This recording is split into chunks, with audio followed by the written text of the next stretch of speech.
Bonjour, c'est Romain d'Argent. Bienvenue dans votre podcast Énergie en clair, le podcast de l'équipe Affaires publiques de la CFE Énergie. Aujourd'hui, on vous parle hydroélectricité. Pour ça, je suis avec André Palus, secrétaire national en charge des affaires publiques et institutionnelles. Bonjour André. Bonjour Romain, bonjour à toutes et à tous. Bon André, aujourd'hui on s'attaque à un sujet qui tient beaucoup à cœur de la CFE Énergie. L'hydroélectricité. On en parle souvent comme de la première énergie renouvelable. Mais derrière les barrages, il y a aussi une grande bataille syndicale. En effet, depuis de nombreuses années, la CFE Énergie défend la relance des investissements, mais est surtout présent dans l'arène, et sans mauvais jeu de mots, pour le combat contre la remise en concurrence imposée par la Commission européenne. On va décrypter ce qui s'est passé ces dernières années et on va tenter d'éclaircir aussi quelques notions. Bon, et déjà, il faut le dire, les différentes annonces survenues et les décisions législatives sont le résultat d'une très grosse mobilisation intersyndicale et aussi parlementaire, ce qui illustre la capacité d'action dans l'intérêt commun. Ensuite, peut-être, remettons les choses à plat. Comment produit-on de l'électricité avec de l'eau et des barrages? Et aussi, André, pourquoi dit-on que l'hydroélectricité est doublement renouvelable, entre guillemets? Tu as raison Romain, reprenons les bases. Déjà, l'hydroélectricité, ce n'est pas seulement des turbines et de l'eau qui coule, c'est une énergie stratégique, pilotable, qui joue un rôle clé pour notre avenir électrique. Alors, comment ça marche? Eh bien, finalement, ce n'est pas si compliqué. Un barrage hydroélectrique fonctionne en utilisant la force de l'eau stockée pour produire de l'électricité. Pour l'hydro de haute et moyenne chute, l'eau retenue dans le réservoir représente de l'énergie potentielle. Lorsqu'elle est libérée, elle s'écoule par gravité et entraîne des turbines qui transforment cette énergie mécanique en énergie de rotation. Les turbines sont reliées à des alternateurs qui produisent de l'électricité. Celle-ci est ensuite envoyée vers le réseau électrique. Selon les besoins du système, le barrage peut ajuster le débit d'eau pour produire plus ou moins d'électricité, ce qui en fait une énergie à la fois renouvelable, pilotable et flexible. Pour ce qui est de l'hydroélectricité au fil de l'eau, c'est le même principe, mais c'est la puissance du fleuve qui fait tourner les turbines. C'est ici de l'énergie cinétique. Et pourquoi alors doublement renouvelable?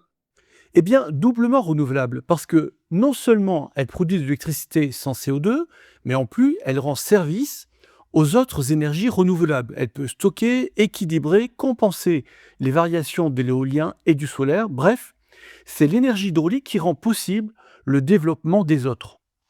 Donc c'est un petit peu la grande sœur responsable des énergies renouvelables. Exactement. Et en France, avec le nucléaire, c'est elle qui garantit l'équilibre du système électrique. Ah oui, d'accord. Je comprends pourquoi ce moyen de production est essentiel aux IEG et pourquoi, à la CFE Énergie, on se bat pour le défendre. Et à ce propos, si on a dû le défendre, c'est qu'il y a eu des attaques, non? Pourquoi en a-t-on parlé pendant des années de cette guerre des barrages? Parce que depuis une première mise en demeure en 2015 et une seconde en 2019, la Commission européenne voulait mettre les concessions hydroélectriques françaises en concurrence, ce à quoi nous étions et sommes toujours fermement opposés. Bruxelles disait: l'électricité, c'est le marché, il n'est pas assez ouvert, donc il faut ouvrir le marché de la production et donc il faut ouvrir l'électricité à d'autres opérateurs. Mais pour nous, syndicats et salariés, c'était un non-sens.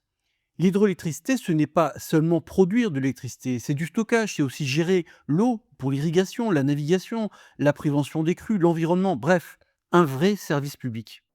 D'accord, oui. Donc c'est bien plus qu'un combat juridique en réalité. Et du coup, la CFE Énergie s'est battue bec et ongle contre cette logique de privatisation déguisée. Exactement. Derrière les barrages, il y a des enjeux de souveraineté énergétique, de sécurité des populations, de gestion de l'eau. L'électricité n'est donc pas un secteur comme un autre, et la CFE Énergie a toujours dit qu'on ne pouvait pas confier ça à des logiques purement concurrentielles. On a toujours dit également que morceler les concessions, c'était prendre le risque de fragiliser un patrimoine national et de perdre des emplois dans les territoires. Donc si je résume, Bruxelles voulait ouvrir les vannes à la concurrence et la CFE Énergie a dit non merci, pas touche à l'hydro français. Mais alors qu'est-ce qu'on a proposé? Alors d'abord, nous avons défendu le modèle français historique, celui par lequel EDF, la Compagnie nationale du Rhône, la CNR, ou encore la Société hydroélectricité du Midi, la chaîne, gère les ouvrages hydrauliques dans une logique de service public. Précisons ici que la CNR relève de la loi Aménagement du Rhône de 2022 qui prolonge sa concession jusqu'en 2041. Nous avons donc plaidé pour un cadre juridique sécurisé pour EDF et la l'HM avec le passage en régime d'autorisation plutôt que des mises en concurrence absurdes de concessions qui seraient taillées pour évincer un opérateur d'une vallée entière. Ok, alors juste, on rentre dans le technique, on y va. Régime d'autorisation, je précise. C'est un cadre juridique dans lequel l'exploitant est propriétaire de l'ouvrage. Et l'État, lui, donne une autorisation d'exploiter un site. Ici, un barrage, par exemple. Et pour une durée déterminée. Concrètement, EDF, où la CHEM devient propriétaire des ouvrages, et conserve l'exploitation, mais avec des conditions. Des exigences en matière de sécurité, d'environnement ou de services publics sont d'ailleurs contractualisées. L'intérêt d'un tel montage, c'est qu'il n'y a pas d'appel d'offres européen. On conserve la souveraineté. A contrario, dans le régime des concessions, c'est l'État qui est propriétaire des ouvrages et qui donne concession à un exploitant pour une durée limitée et sous condition. Et à la fin de cette concession, elle est remise en jeu. Oui, exactement. Merci Romain. Et après des années de combat, un accord a finalement été trouvé. La France peut garder ses opérateurs historiques tout en sécurisant l'exploitation des ouvrages.